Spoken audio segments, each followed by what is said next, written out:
누가복음 12장 33절부터 34절까지, 누가복음 12장 33절로 34절까지 두 구절 한 목소리로 봉독합니다. 너희 소유를 팔아 구제하여 낡아지지 아니하는 변향을 만들라. 곧 하늘에 둔 바 담이 없는 보물이니 거기는 도둑도 가까이 하는 일이 없고 좀도 먹는 일이 없느니라. 너희 보물이 있는 곳에는 너희 마음도 있으리라. 아멘. 흘러 보내는 삶이라는 제목으로 말씀을 전가하고자 합니다. 오늘 이 말씀에 너희 소유를 팔아 구제하라 이렇게 말씀합니다. 너희 소유를 팔아 구제하라. 근데 이 앞에 쭉 나왔던 말씀은 어떤 말씀이냐 하면, 어떤 사람이 예수님에게 찾아와서 우리 형을 명하여 유산을 나누게 하라고 하소서, 이렇게 예수님에게 어떤 사람이 부탁을 합니다. 그때 예수님이 야, 내가 너희 재판관으로 내가 세웠느냐, 너희 재물 나누는 자로 내가 세워졌느냐, 삼가 탐심을 물리치라. 생명이 소유에 있지 아니하니라. 이제 그 말씀이 굉장히 중요한 말씀이었죠. 삼가 탐심을 물리치라라는 말씀. 그렇게 하면서 예수님이 예를 하나 든 거죠. 비유를 하나 하신 거죠. 삼가 탐심을 물리치는 비유가 뭐냐면은, 어떤 사람이 그 해에 한 부자가 있었는데 농사를 지었는데 소출이 너무 많아서 이걸 어떻게 하나, 그래서 곡간이 좁아서 곡간을 부숴서 더 크게 확장해서 크게 창고를 지어서 그 많은 소출을 차곡차곡 쌓아서, 그래서 내 영혼아 여러 해 쓸 물건을 쌓아 두었으니 이제 먹고 마시고 쉬고 즐거워하자. 그때 우리 주님이 이 어리석은 자야, 오늘 밤에 네 영혼을 도로 취하면 네가 모아놓은 그 모든 게 네 것이 되겠느냐. 하나님에 대해서는 가난하고 자기에 대해서 부요한 자가 이와 같으니라. 이렇게, 그게 삼가 탐심을 물리치라는 것에 이제 연장선으로 지금 말씀을 계속 해오고 있었던 상황이죠. 그래서 그 부자의 예를 든 그 부자는 그렇게 수입이 많고 소출이 많아도 이 사람에게 오직 그 예수님이 말씀해 놓은 구절에 보면 다 주어가 자기입니다.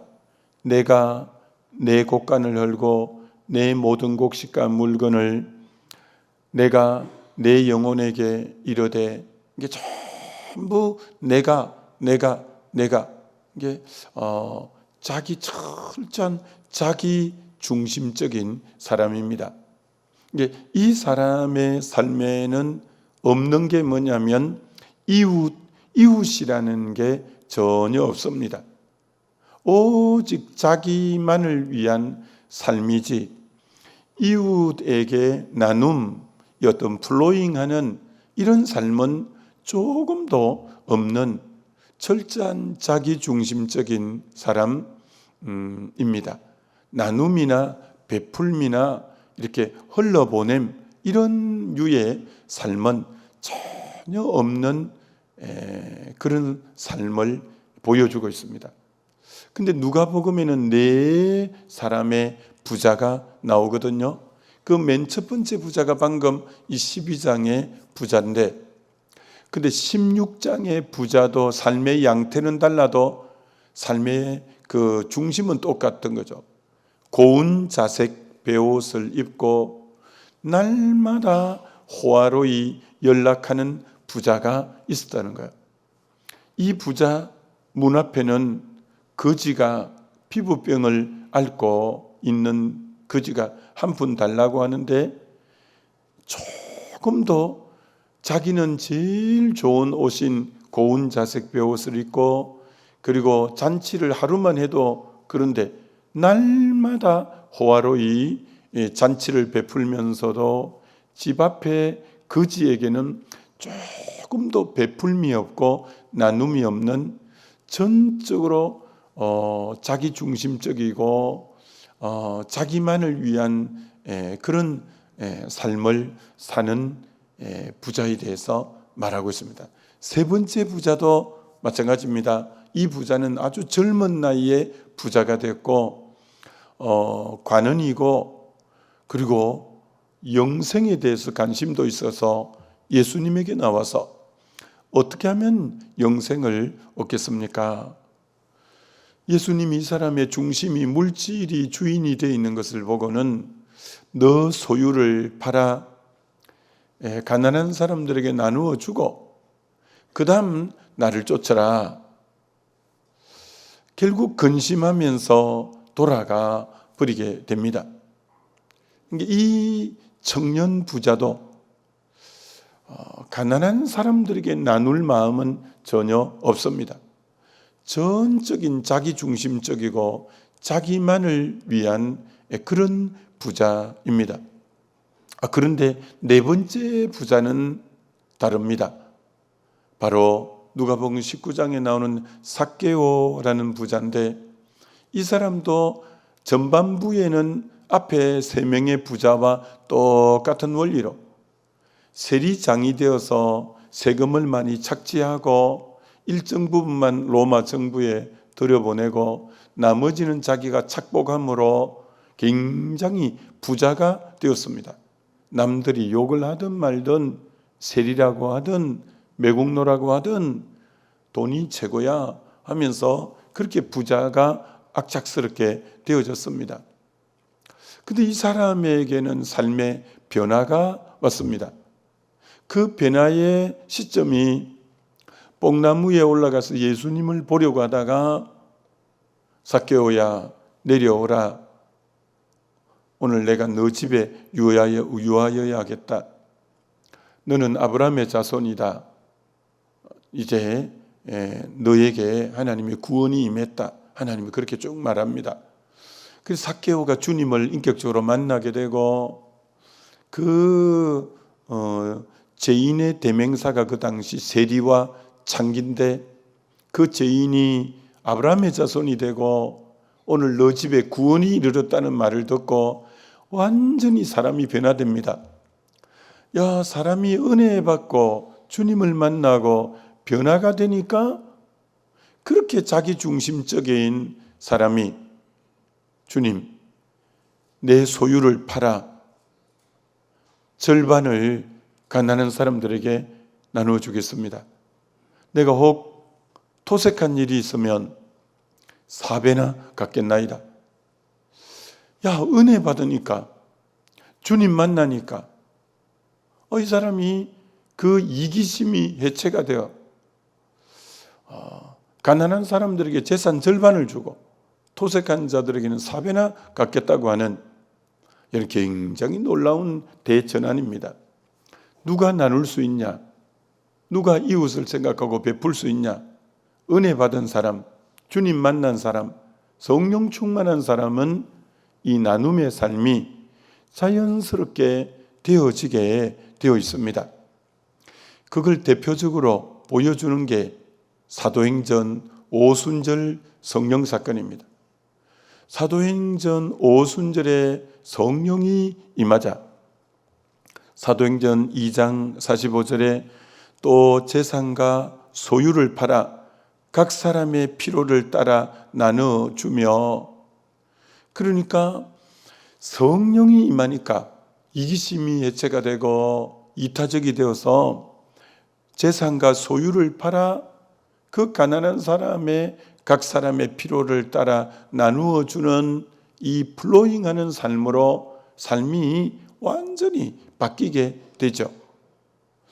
사도행전 4장에 더 구체적으로 이렇게 말을 합니다. 믿는 무리가 한 마음과 한 뜻이 되어 모든 물건을 서로 통용하고 자기 재물을 조금이라도 자기 것이라 하는 자가 하나도 없도다. 그 중에 가난한 사람이 없으니 이는 바깥 집 있는 자는 팔아 그 판 것을 값을 가져다가 사도들 발 앞에 두매 그들이 각 사람의 필요를 따라 나누어 줌이더라. 바나바라는 사람이 있는데 그가 밭을 팔아 그 값을 가지고 사도들 발 앞에 두니라. 이게 성령이 임하니까 이기심이 해체되어서 자기만을 위해서 쌓는 삶, 자기만을 기쁘게 하는 삶이 아닌 그 소유를 플로잉하는, 나누는, 흘러보내는 그 삶을 당연하게 사는 것을 보는 거죠. 그래서 오늘 소유를 팔아 구제하라, 이거는 아무나 순종할 수 있는 말씀은 아니에요. 주님을 깊이 경험해야 되고 은혜를 받아야 되고 성령이 그 삶을 주관하면 이렇게 흘러보내는 삶, 이웃을 위한 삶, 나누는 삶으로 그 삶이 전환되어지게 된다는 거예요. 단 여기서 하나 주의할 점은 은혜를 받고 해서 소유를 팔아서 그 소유를 자기가 가난한 사람 찾아다니면서 나누지 않았다는 거예요. 사도들 발 앞에 두었다는 말을 사도행전 4장에는 2번씩이나 하는 거예요. 자기 소유를 팔아 사도들 발 앞에 두니, 교회에다가 헌금을 했다는 거예요. 그러면 그 헌금을 갖고 사도들이 성도들을 살펴보면서 누가 가난한가를 보면서 각 사람의 필요를 따라 나누어 줬다는 거예요. 왜 이렇게 해야 되는가? 개인적으로 그 사람에게 나누어 주면 당장은 신속하게 그 사람에게 전해지게 되지만, 그럼 그 사람과 나와의 관계성이 자칫하면 주종관계가 되기 쉽고, 그럴 뿐 아니라 그 사람이 어려우면 직접 나에게 또 와서 손을 내밀기도 하고, 그러면 나는 선한 의도로 했는데 이게 나중에 자칫하면 짐이 되고 이런 경우가 있어요. 그렇기 때문에 직접 돕는 것은 지혜가 아닐 경우가 많아요. 그래서 교회를 통해서 이제 나누어야 그분이 받는 분도 부담이 적은 거예요. 그분을 봐도 그분이 도운지를 모르니까 편안하게 대할 수가 있는 거예요. 그렇지 않고 개인적으로 딱 해버리면 그분을 보면 늘 이제 다소곳해져야 되고 또 신세진 모습이 되고 약간 부담을 가질 수 있고, 아까 말한 것처럼 어려우면 직접 또 가서 또 도와달라고 하고 일이 되면, 그렇기 때문에 항상 여러분이 도울 때 굉장히 지혜가 필요해요. 사도들 발 앞에 갖다 내면 사도들이 이제 여러분이 이렇게 또 해도 되죠. A를 도우고 싶은데 그러면 헌금에다가 A를 구제하는 데 써주시면 좋겠다고 교회에 그렇게 내면, 목적 헌금으로 내면 교회의 이름으로 그분에게 전달이 되면 그분은 교회에서 돕는 것이 되니까 부담이 적은 거예요. 이런 것처럼 그래서 도울 때도 그런 지혜가 필요하다, 이렇게 말할 수 있는 거죠. 여러분, 말세에 고통하는 때가 이를 거라고 디모데후서 3장에 말하는데, 세상 사람들은 자기를 사랑하고 돈을 사랑하고 쾌락을 사랑하는 전적인 자기중심적인 삶을 말세가 될수록 사람들이 자기만을 사랑한다는 거예요. 돈을 사랑한다는 거예요. 쾌락을 사랑한다는 거예요. 이런 삶에서 이 흘러보내는 구제하고 플로잉하는 삶이 나오기가 힘들죠. 근데 은혜를 받고 주님에게 다스림 받는 삶은 그런 삶이 넉넉히 지금도 가능하죠. 사도행전 9장에 가난한 자와 과부들에게 옷을 지어서 많은 사람에게 베푼 다비다, 다른 이름으로 도르가라는 사람이 갑작스럽게 죽게 되는 일이 생겨요. 그래서 그 많은 은혜를 입은 사람들이 베드로 사도를 찾아왔어요. 저분이 우리를 너무 많이 구제했습니다. 정말 저분에게 자비를 베풀면 좋겠습니다. 그래서 베드로가 죽은 다비다에게 기도함으로 죽은 자가 살아나는 놀라운 역사가 일어나요. 여러분, 저와 여러분도 언젠가 한번 이 땅을 떠나게 되고 언젠가 한번 부고의 소식을 전할 때가 없잖아 있겠죠. 그 사람이 죽었다는 얘기를 들을 때 참 저와 여러분들이 그분이 나에게 얼마나 은혜를 흘려보냈는데, 그분이 얼마나 많은 사랑을 흘려보냈는데 하면서 오늘 다비다가 죽었을 때 많은 사람이 인산인해로 모여 들었어요. 그래서 죽음의 현장에 가보면 그분이 어떻게 살았는가가 한눈에 보일 때가 참 많습니다. 이타적인 삶을 많이 산 사람일수록 진심으로 와서 슬퍼야 하고 진심으로 함께하는 그런 분들이 참 많은 것을 보게 되기도 합니다. 여러분, 고넬료가 참 로마 사람이고 군인 백부장인데도 은혜를 깊이 경험했지 않습니까?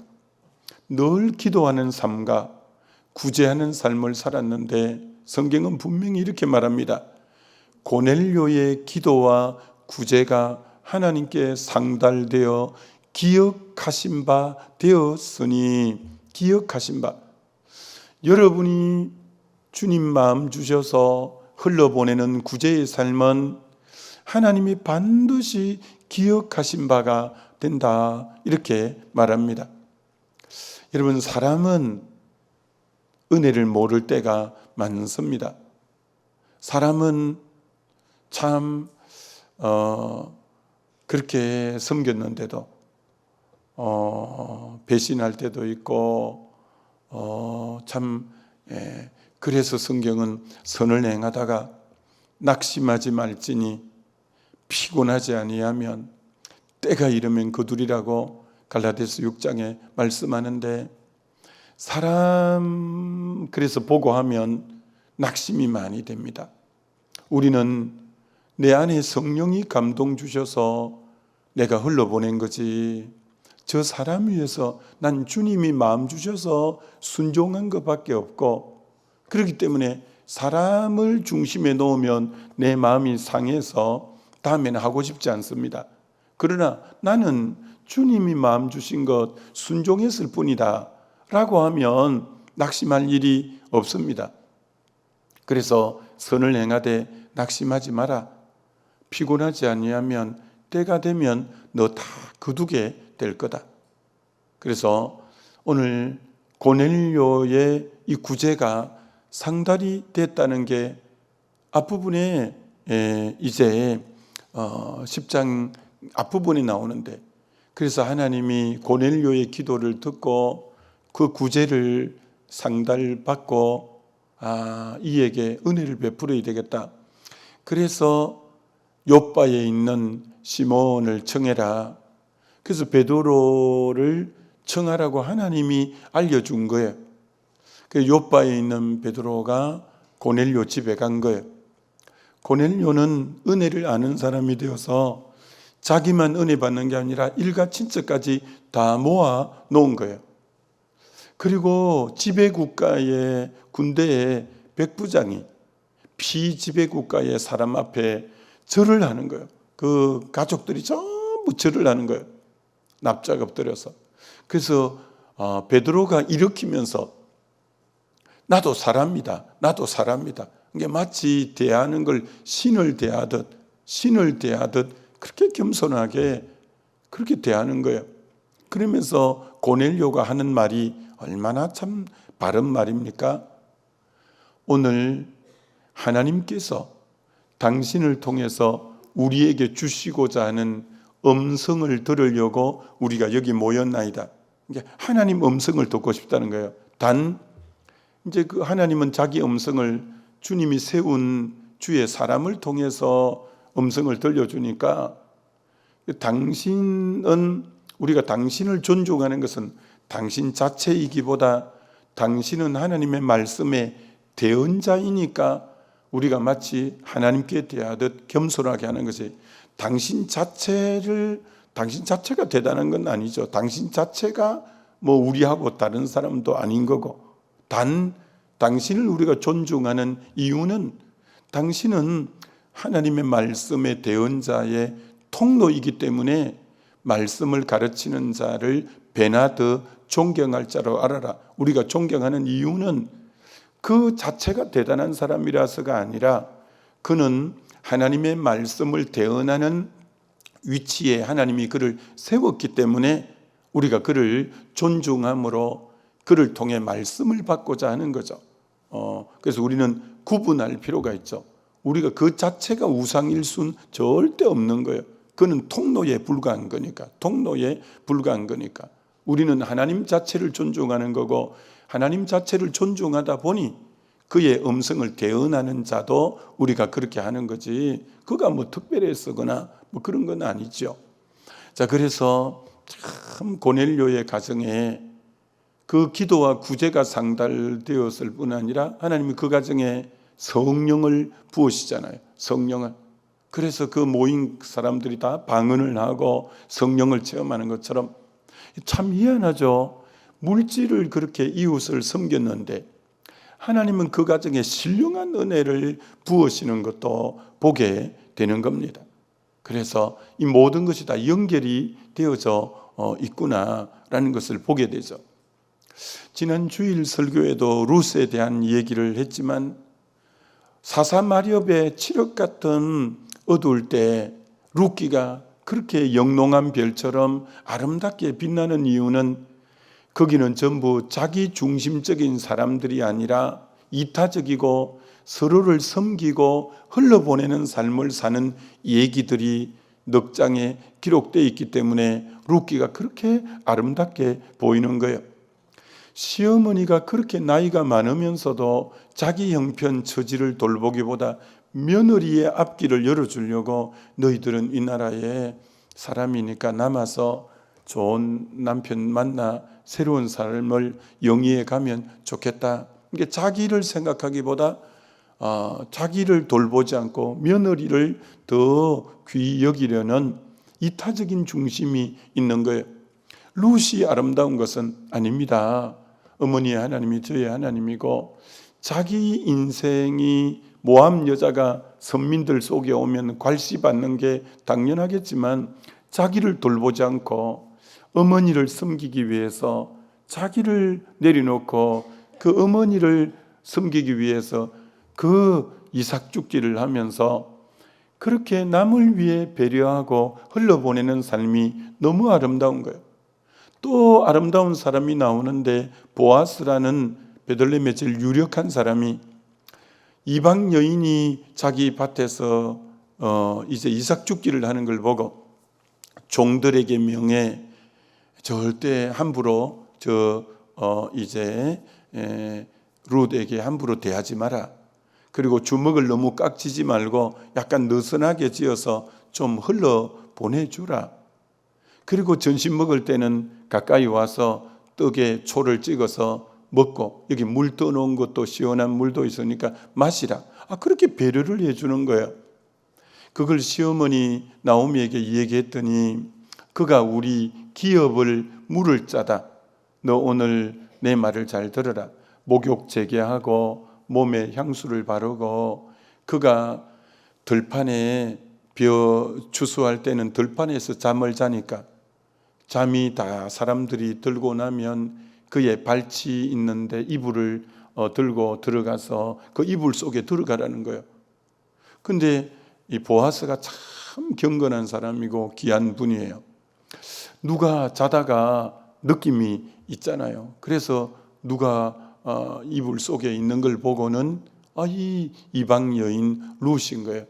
그 시대의 문화 풍습을 아니까 자기가 기업 물을 자라고 들어왔지만 그가 얼마나 참 인격이 고상하고 고매한지, 내가 자네를 그렇게 기업을 물어주면 좋겠지만 나보다 더 가까운 친척이 있네. 그러니 내일 내가 그 나보다 더 촌수가 가까워서 기업 물을 그자에게 내가 가서 기업을 물으라고 얘기를 해볼 테니까 너는 해가 뜨기 전에 빨리 내가 곡식을 몇 대 데워줄 테니까 사람 눈에 안 띄게 빨리 집에 돌아가라. 혹 안 좋은 소문이 나면 안 되니까 너 빨리 돌아가라고 돌려보내고, 자기 일도 아닌데 이 보아스가 그 사람을 만나서 당신의 제일 가까운 친족인 이 엘리멜렉 나오미 가정이 이렇게 돌아왔는데 당신이 좀 기업을 물어줘야 안 되겠냐고. 그런데 그 사람이 룻기 4장에 놀라운 말을 하는 거예요. 4장 6절에 이렇게 말합니다. 그 기업 물을 자가 이르되 나는 내 기업에 손해가 있을까 하여. 첫째가 난 손해보기 싫다. 그 사람 이름으로 다 이제 전답도 등기해주고 애가 나도 그 사람 남편 이름으로 성을 달고 난 뭐 그런 손해보는 짓 하기 싫다. 손해 안 보겠다는 거예요. 두 번째, 나를 위하여 기업을 물으지 못하겠다. 나를 위하여. 두 가지 말을 합니다. 제일 가까운 친척이 있었는데 난 손해보기 싫다. 난 나를 위해서 못하겠다. 이게 제일 가까운 친척은 오직 자기 중심적인 사람이요. 난 손해 안 보겠다. 그리고 나를 위해서 난 못하겠다. 당신이 해라. 그래서 보아스가 룻을 아내로 맞아주면서, 근데 하나님이 자기 중심적인 삶이 아닌 이타적인 삶을 살 때 얼마나 그 가문에 복을 주어 다윗의 왕족이 나오고 메시아가 나오는 것처럼, 이게 룻기가 아름다운 것은 자기 중심적인 삶이 아니니까 그렇게 아름다운 거예요. 오늘 너 소유를 팔아 구제하라는 것은 결코 쉬운 말이 아니에요. 자기 중심적이 되어 있는 사람은 절대 못해요. 여러분, 로마서 14장에 이제 우리 그리스도인은 누구라고 했습니까? 누구든지 자기를 위해 사는 자도 없고 자기를 위해 죽는 자도 없도다. 우리가 살아도 주를 위하여 살고 죽어도 주를 위하여 죽나니 이는 우리가 그리스도의 것입니다. 저와 여러분의 삶에는 자기를 위하여라는 단어는 은혜를 받은 자, 주님을 만난 자라면 자기를 위하여라는 단어는 이제 우리의 사전에서 빠져야 되고, 살아도 죽어도 먹고 마시는 것도 오직 주를 위하여, 주를 위하여, 그것만이 내 삶을 살아야 될 이유라는 거예요.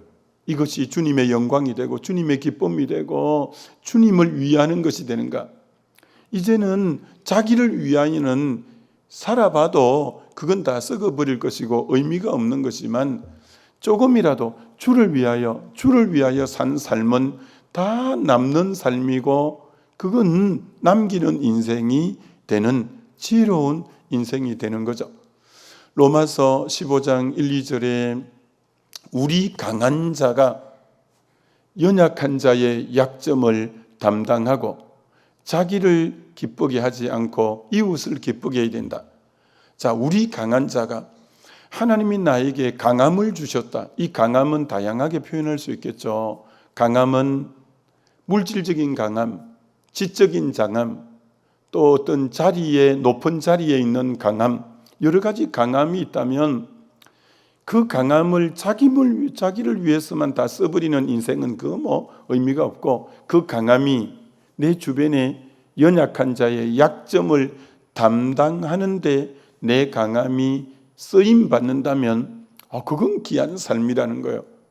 그래서 그 강함으로 자기를 기쁘게 하는 삶을 살려고 하지 말고 이웃을 기쁘게 하는 삶을 살 때 그 자가 남기는 인생을 사는 가치 있는 삶이라 이렇게 말을 하는 거죠. 오늘 여러분이 설교를 쭉 듣다가 이렇게 혹 말하는 분이 있을지 모릅니다. 저 나에게는 해당 안 되는 말씀입니다. 나는 지금 내 입에 불질하기도 지금 급급한데 무슨 소유가 있어야 팔지. 그리고 뭐 나눌 게 뭐가 있어? 아니요. 사르밧 가부가 밀가루 한 줌밖에 없고 기름 한 방울밖에 없어도 그거 주님이 명하여 내가 사르밧 가부를 명하여 너를 공개하게 하시니 그거 주님의 음성을 따라 그 마지막 조그마한 소유 액수로 따지면 정말 너무 보잘것없는 건데 그걸 섬기는 데 썼더니 명을 주의 말씀에 순종하는 데 썼더니 그게 축복의 하나의 씨앗이 되어서 기근이 다하는 날까지 밀가루통에 밀가루가 다하지 않고 기름병에 기름이 다하지 않는 것처럼 가부는 가진 게 없어 두렙돈밖에 없어서 그 제일 최소한 단위인데 돈의 최소의 단위의 명칭에 두렙돈만 헌금함에 넣었는데 자기에게는 전부이기 때문에 주님이 자기 소유의 전부를 드렸다고 인정해주고 그를 기억해 주는 것처럼 주의 나라는 양으로 승부하는 것만은 아닙니다. 그래서 레위기에는 하나님께 물질을 드릴 때 소를 드릴 만한 행편이 되면 소를 드리고 양을 드릴 만한 행편이 되면 양을 드리고 비둘기를 드릴 행편이 되면 비둘기를 드리고 고운 가루 곡식을 드릴 너무 그것도 없어서 곡식 드릴 거면 곡식 고운 가루를 드리라. 하나님은 양으로 여러분을 평가하는 게 아니라 여러분의 형편에 맞게 믿음의 분량에 따라 하는 거지 꼭 여러분에게 수십억을 내야 그건 귀한 거고 그런 게 아니라는 거죠. 내 형편에 맞게 내 믿음의 분량에 따라 성령께서 마음을 주실 때 이 플로잉하는 삶은 너무너무 귀하다라고 말할 수 있는 거죠. 오늘 소유를 팔아 구제하는 것은 정말 이거는 성령 안에 붙잡히고 이타적인 중심이 될 때 할 수 있는 일이지 안 그러면 사람은 자기 중심적이라서 자기만을 위한 삶인데 하여튼 저와 여러분의 삶은 오늘 어떻게 살아야 될까를 다시 생각하는 귀한 시간이 되면 좋겠죠. 오늘 하루도 승리하게 되시기를 주님의 이름으로 축원합니다. 자, 우리 오늘 말씀 붙잡고 하나님 나의 일생이 할 수만 있다면 이 땅에 많이 플로잉하고 흘러보내는 그런 인생 살게 해달라고 우리 주여 한번 부르고 기도합니다.